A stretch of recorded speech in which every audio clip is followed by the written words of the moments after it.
Dear students, मैं doctor पूर्णिमा दीक्षित आज आपको BSc third year organometallic compounds में टिन के कार्बधात्विक यौगिकों के बारे में हम पढ़ रहे हैं। टिन जो है आप जानते हैं ऑक्सीकरण अवस्था 2 और 4 प्रदर्शित करता है और टिन के बहुत अधिक संख्या में कार्बधात्विक यौगिक ज्ञात हैं, जैसे C6H5 ट्वाइस टिन और बहुत सारे टिन के कार्बधात्विक यौगिक C6H5 twice tin, C5H5 twice tin. इसके अलावा ट्राइमिथाइल, ये क्या हो गए, बिस साइक्लोपेंटाडाइनाइल टिन।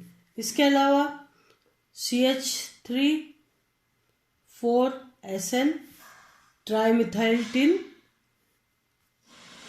इसके अलावा CH3 thrice SnCl trimethyl tin chloride. इसके अलावा CH3 twice SnCl2 dimethyl tin dichloride. इस प्रकार से टिन के बहुत अधिक संख्या में कार्बधात्विक यौगिक ज्ञात हैं। ये सभी सहसंयोजक यौगिक हैं। टिन 2 के अन्य यौगिक प्रबल अपचायक होते हैं। टिन 2 के जो यौगिक होते हैं वो प्रबल अपचायक होते हैं और खुद ऑक्सीकृत हो जाते हैं टिन 4 में। अगर टिन 2 के कार्बधात्विक यौगिकों की बात करें तो टिन 2 के 2 यौगिक बिस साइक्लोपेंटा डाइनाइल टिन तथा बिस,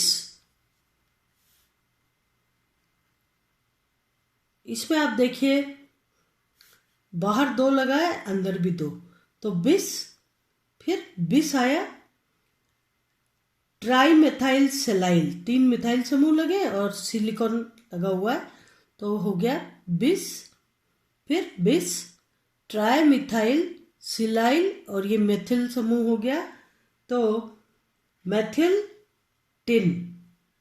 ये कंपाउंड 2 ऑर्गेनोमेटेलिक कंपाउंड टिन 2 के केस में पाए जाते हैं।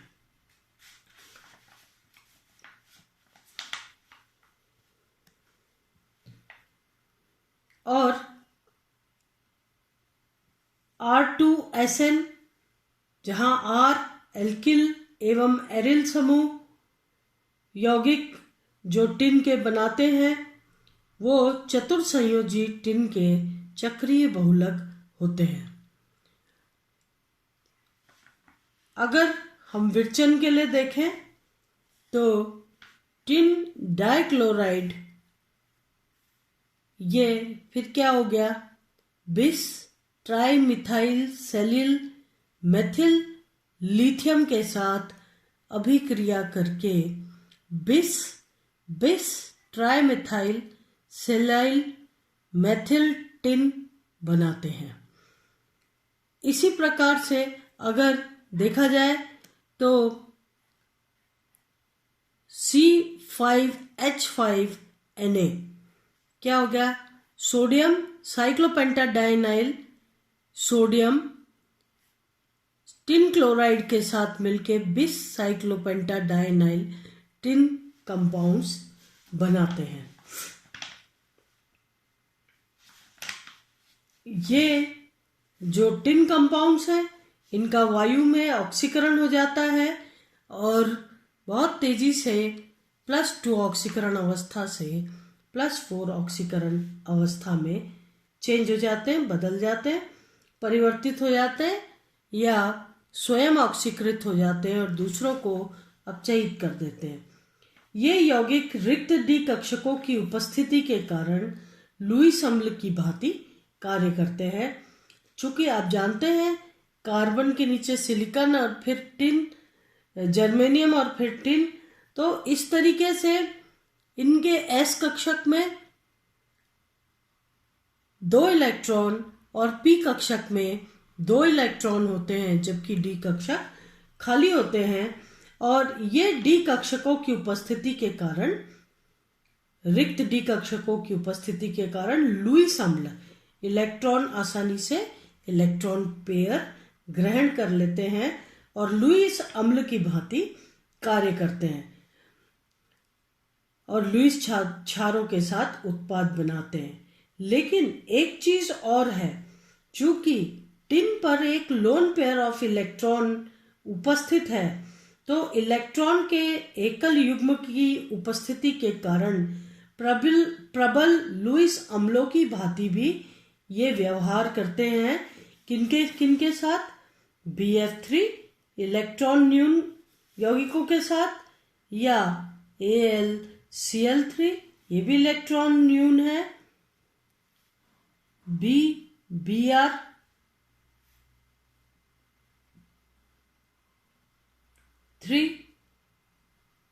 Aluminium Br3। तो इन यौगिकों के साथ चूंकि टिन पर एक लोन पेयर ऑफ इलेक्ट्रॉन उपस्थित है, लोन पेयर ऑफ इलेक्ट्रॉन इन्हें देख के लुईस क्षार की भांति भी व्यवहार करते हैं। अगर संरचना को देखें तो टिन जो है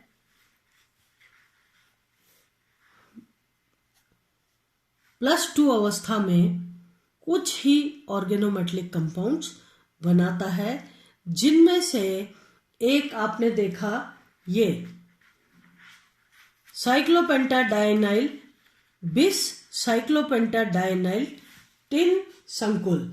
बिस साइक्लोपेंटाडाइनाइल टिन संकुल जो होता है, तो टिन पर एक लोन पेयर ऑफ इलेक्ट्रॉन होता है और 2 साइक्लोपेंटाडाइनाइल रिंग इस प्रकार से होती है और टिन V संरचना के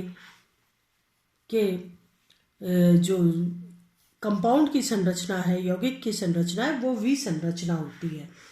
C5H5 ट्वाइस टिन की संरचना वाष्प अवस्था में ज्ञात की गई। टिन परमाणु पर एकल युग्म की उपस्थिति के कारण इसकी संरचना V आकार की होती है। टिन का संकरण इसमें sp2, इसका जो संकरण है वो sp2 संकरण होता है, जबकि बिस ट्राइमिथाइल सेलिल मेथिल टिन की जो संरचना है ठोस अवस्था में एक्स-रे विवर्तन द्वारा ज्ञात की गई। इसमें टिन परमाणु का संकरण sp2 ही होता है। टिन परमाणु का जो संकरण है वो sp2 ही होता है तथा इसमें डायरेक्ट मेटल बॉन्डिंग या टिन टिन बंध पाया जाता है। तो इस प्रकार से टिन 2 ऑक्सीकरण अवस्था में +2 ऑक्सीकरण अवस्था में कुछ ही कार्बधात्विक यौगिक बनाता है, परंतु टिन +4 ऑक्सीकरण अवस्था में टिन 4 यानी +4 ऑक्सीकरण अवस्था में टिन के बहुत सारे ऑर्गेनोमेटेलिक कंपाउंड्स कार्बधात्विक यौगिक ज्ञात हैं, जो कि जिनका की बहुत सारा उपयोग है, बहुत क्षेत्र में इनका उपयोग होता है और बहुतायत पाए जाते हैं। तो इस तरीके से जो टिन 2 और टिन 4 दोनों ही स्थितियों में टिन के कार्बधात्विक यौगिक ज्ञात हैं। अभी हमने टिन +2 अवस्था में कार्बधात्विक यौगिक देखे, जो कि बहुत कम प्रकार के हैं, क्योंकि टिन की ये टेंडेंसी होती है कि ये टिन 4 में ऑक्सीकृत हो जाए और दूसरे को रिड्यूस करे। तो टिन 2 में अस्थायी होता है और तेजी से टिन 4 में परिवर्तित होने की प्रवृत्ति रखता है। अब इसके आगे हम नेक्स्ट लेक्चर में पढ़ेंगे। धन्यवाद।